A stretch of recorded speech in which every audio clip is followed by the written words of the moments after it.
of record all the transactions, and there isn't any manual intervention. The information flows in the system. Then the TOS which is used for recording all the information related to real transactions. Then you have at a terminal you have a certain TOS, and then lastly with respect to truck deliveries. So the destination deliveries that we do. So as on date, we have 15 ports across the coastline, 132 trains, 12 logistics parks, and 1.3 million square feet of warehousing, and almost 1,000 trucks. Right. The point being, technology has been implemented and connected in such a way that a customer very clearly knows where his cargo is. How is it moving, and what it can expect in terms of deliveries. So there's a clear visibility to the customer. Right. This is within the Adani network. The tech also speaks to the government agencies. So when we talk about customs, so they are connected with the customs. So there's data moving over there. There's access given to even the customers. So customers can upload their documents. So there isn't a need to. So earlier, if you see, there used to be physical documents which used to move, or there used to be emails which had to be sent. Now customers have an access. They can go onto the web, log in their entries. So vessel has to be declared. It gets declared there, and that way everything is in the system. I think the challenge now that need to be addressed at India level. So I'm sure there are other players also, logistics players. They have their own techs. I think the challenge is how these technologies or these software at various logistics players talk to each other. So if there's a cargo moving from Mundra to Patli and onward from Patli to a customer who's somewhere in NCR, and if he is, the customer is taking the entire services from us, there's clean visibility for him. But for a train which is going to a Conclave terminal, and then the customer, is a Conclave customer, and his cargo is getting delivered from a third-party trucker.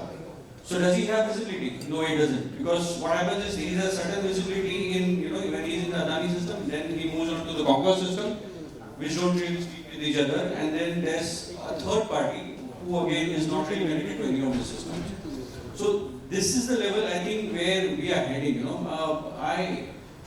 What is good, is I think government in the last couple of years has worked a lot in getting up, the unified logistic platform, where people can connect, where there can be, all the different players can connect to these, and kind of the data gets transferred across the various platforms seamlessly.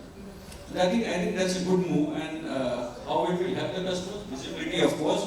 It also reduces cost when say asset owners, truckers are able to get benefit from say getting reverse loads, and so the cost also comes down.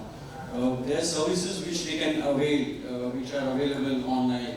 So in all, the tech does help the customer. It does it gives a certain level of comfort in terms of services, and also brings the cost down. But there's a cost involved to tech also. So that at an initial level, yes, there's a certain cost, but in the long run, it will benefit everyone. Thank you. I'll come to the questions session a little later. Mr. Patil, if you can, enlighten about the Conclave. We all know there is a large player for the railway transportation in the country. But if you can elaborate, when we are talking to the multi-modal or a vision per se, because today, how are you connecting first mile and last mile? And the multi-modalism, what actually we are talking in this session. So what Conclave is doing on that? Because obviously you must be doing some of your ICT very well, some of your ICT also maybe you are trying to build up a capacity. Unless you do the first mile and last mile. So I think that is the future that is what is coming. So what is your vision? What is the Conclave vision on that? And how Conclave is working?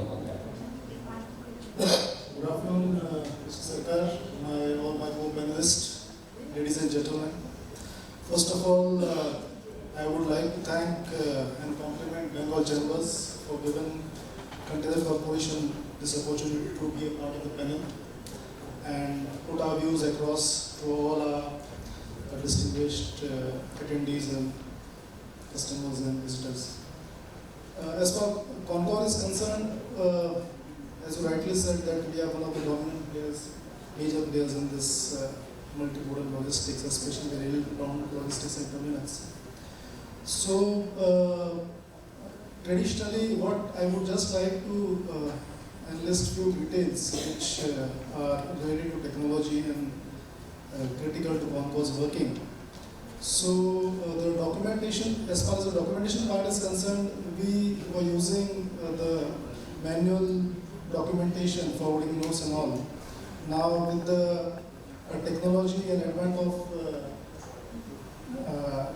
internet interfaces, we have moved on to e-forwarding notes, and the clients are given the options of forwarding the details of the freight and the shipments online, and those can be directly uploaded in our system, and from the convenience of their office, and the individual access is given, wherein they can have an access to their shipments, online tracking, their balances, their account balances, statements and all.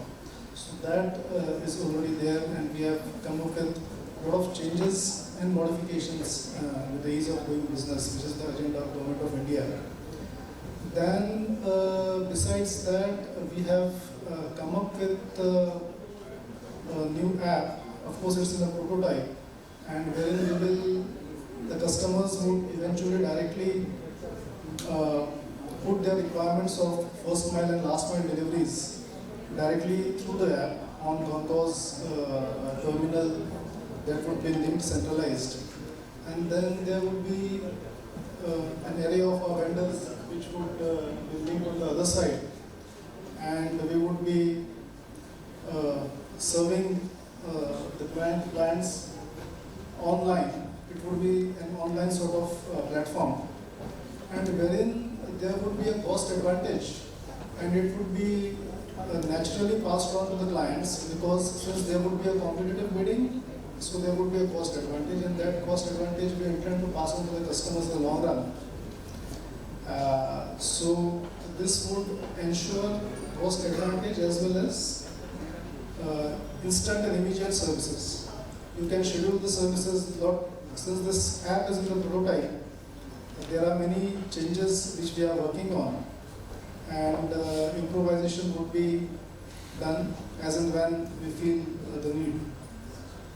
Then at certain terminals, we have already implemented pilots of artificial intelligence working. Of course, this is not on pan-India basis, but at one or two locations we have implemented this, and we are trying to optimize the operations, the reporting part of it, the resource allocation directly through this artificial intelligence platform. And once, based on the success of and experiences on this portal, this platform, that would be replicated on pan-India basis or different areas. So that is one. Another, first mile, last mile, I have already briefed you. Then on the technology front, like cement is an area which we are looking at as a bulk commodity, because railways have been the traditional carrier of cement, and then we have been doing it on and off with our dry containers also. But then with certain modifications in certain changes in the tank container technology, we have improvised the technology, and then we have started using the tank containers for the bulk movement of cement. We have already acquired few hundreds of containers, and they are dedicatedly running in the bulk cement circuits, and this would